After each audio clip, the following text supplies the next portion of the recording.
coffee behind. I'm walking up the road, but I'm heading south. The city never talks, it either whispers or shouts. I'm just checking in with you before I check out. There's a man on the corner selling dreams of satin and gold. Yeah, I'm trying to get a handle, but I can't get a hold. I'll take another drink when it's on the house. The silver-tongued preacher couldn't heal my doubts. I'm just checking in with you before I check out. Yeah, I'm checking out. I'm checking out. I'm checking out. I'm just checking in with you before I check myself out.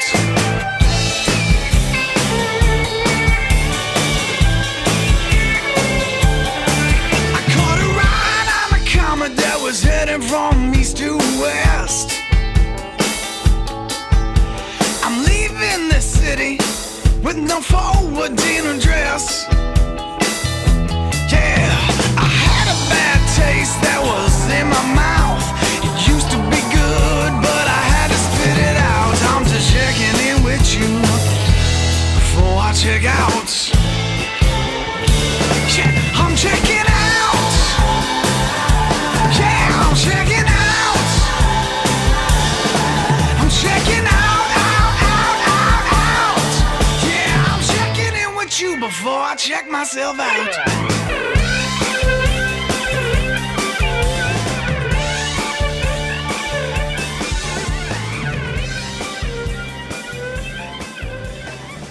Anyway, I got to Bogota, and what I did as soon as I checked in and got off the plane, went straight out and asked any of the taxi drivers if they spoke English, and I met this guy called Freddie.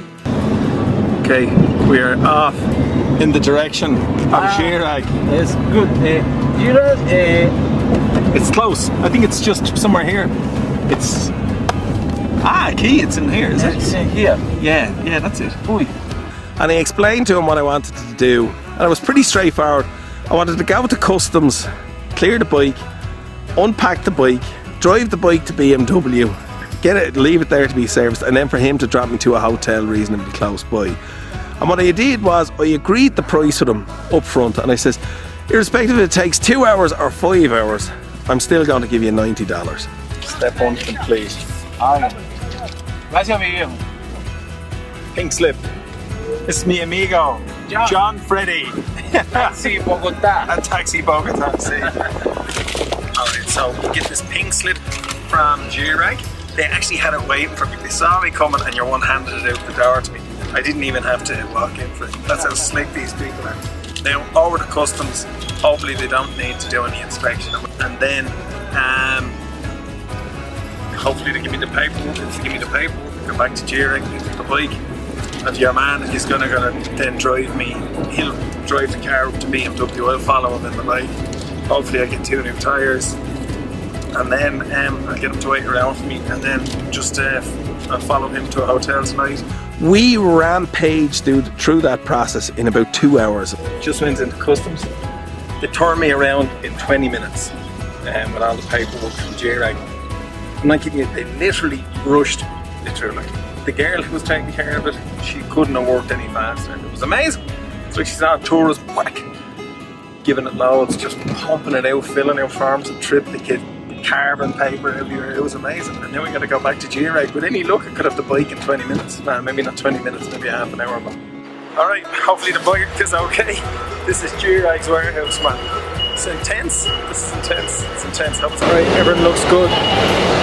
Hopefully it starts now and there's nothing weird and all that. Should be okay.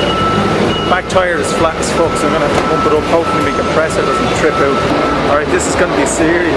I'm going to have to drive it, right, out and around there, into the office area and down a set of stairs. Nightmare. For obvious reasons I won't be able to film it because I'll be driving.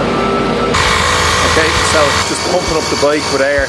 Got the bike back, customs done. Now we just got to go to BMW. Hopefully they'll take the bike in today, get 2 new tyres, new brakes, the whole shooting, let's see what happens. Everything Just got on the car in the plan. It's only 7 minutes to 1. And the plane only landed at 11 o'clock.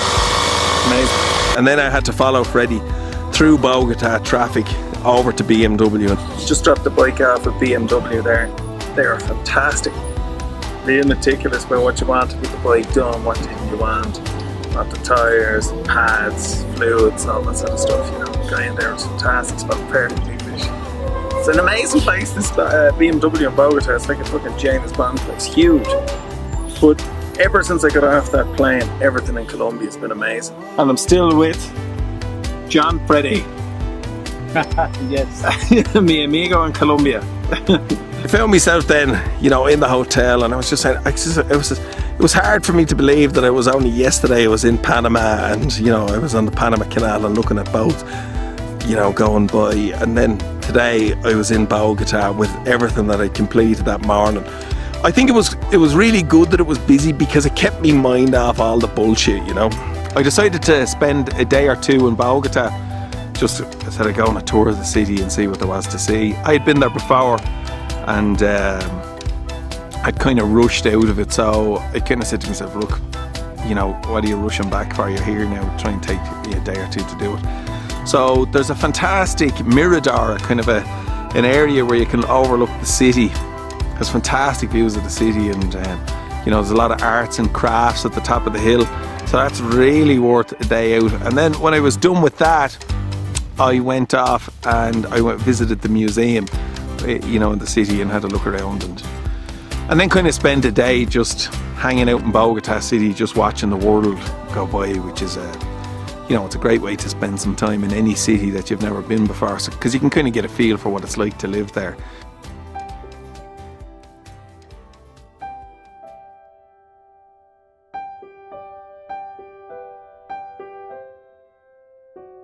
Orla. So Bogota, I'm in Bogota today, and about maybe in an hour or so I'm going to go and collect the bike from BMW. And then I'm still trying to make up my mind whether or not to head for Medellin or head north for San Gil. Let's see what happens. I guess it depends on what time I get the bike at.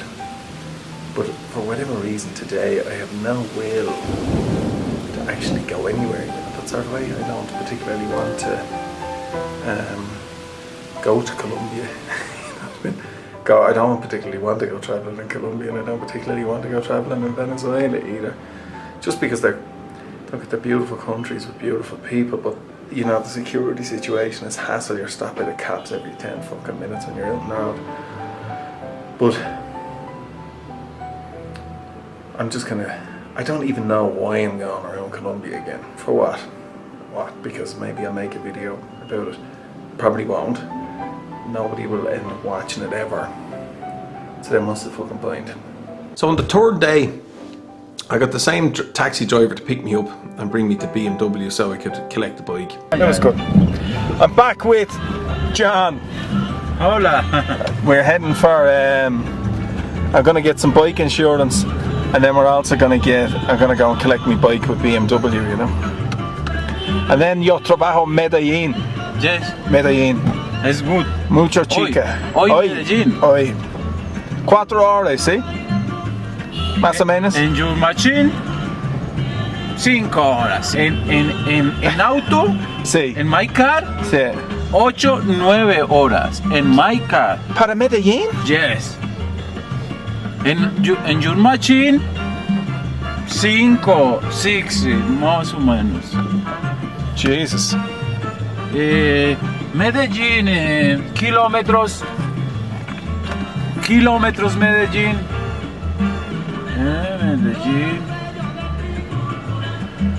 Medellín. Sí. 441 kilómetros. Okay, so 5 horas. 5. En your machine. Yeah, muy rápido. Excellent. En my car, 8, 9 hours. Really? Absolutely. Jesus. So, mucho guria en la calle por Medellín. It's only in night. En Medellín no, en el camino Sí. hacia Medellín, en la Sí. carretera. Sí. en el día no es peligroso. Right. In the night es un poco peligroso. Right. No es bueno andar carretera en la noche. See. And Koreas? Koreas and okay, good. Just for me amigos in Irlanda. So John's just have to tell me here that if you're traveling to Medellin from Bogota, you don't do it at night because there's gorillas on the road. Not gorillas as in gorillas in the mist.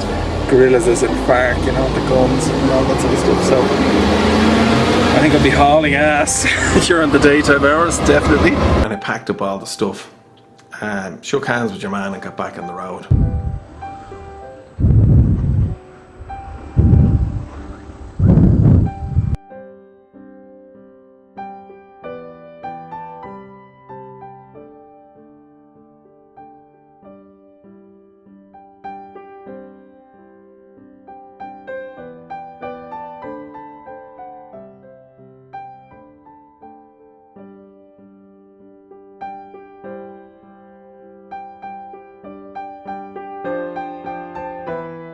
When I was heading north in Colombia, you know, there's a couple of things that happen to you, which will happen to you in Colombia, which will happen to you nowhere else. For instance, you might be driving down the road and next thing there'll be 9 bikers will show up beside you, but it'll be coppers, right? But there'll be a driver and then there'll be a guy riding shotgun in the back.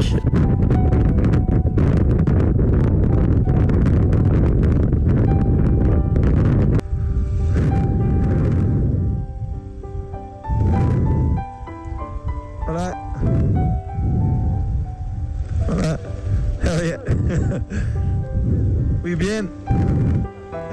Soy irlandés. Sí. Mucho gusto. I'm out in Colombia. This is the roads in Colombia. I'm on the way to Medellin here from Bogota. But I just stopped at this lovely view. You can see it there. Ooh, it's lovely, lovely, lovely. But one of the mental things about, you know, driving in Colombia is it's impossible to fucking stop, to find a place to stop so you can actually take some pictures, you know what I mean, or video some stuff, because this is the road. There's no, like I'm sharing, this is what, 2 trucks, there's no 2 trucks on either side of the fucking road drive up and down here. So how the fuck are you supposed to pull in and take any pictures? You know what I mean? You just fucking take your fucking life in your hands every time you're trying to do it, you know? Anyway, I'm just in bad form because my camera got robbed this morning. So, I'm pretty sure the fucking taxi driver was the cunt who did it. You know? I'm pissed off about that. I made my way to Medellin and I stopped there for the night and I actually stayed in a Holiday Inn Express and it was about $70 a night, which is about normal, I suppose, in North America, whatever.